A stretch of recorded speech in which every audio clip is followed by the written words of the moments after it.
নমস্কার বন্ধুরা, তোমরা সবাই কেমন আছো? আশা করি সবাই ভালো আছো। আমার চ্যানেলে তোমাদের সবাইকে স্বাগত জানাই। আজকে আমার লাঞ্চের থালিতে কি কি মেনু আছে তারই ভিডিও তোমাদের সাথে শেয়ার করব।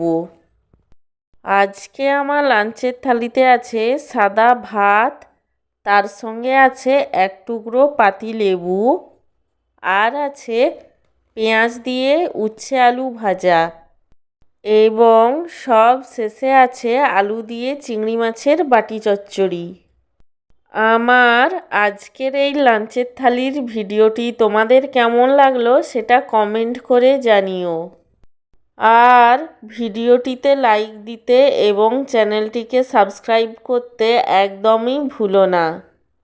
সব শেষে তোমাদের সবাইকে জানাই আমার তরফ থেকে অসংখ্য ধন্যবাদ ভিডিওটি দেখার জন্য।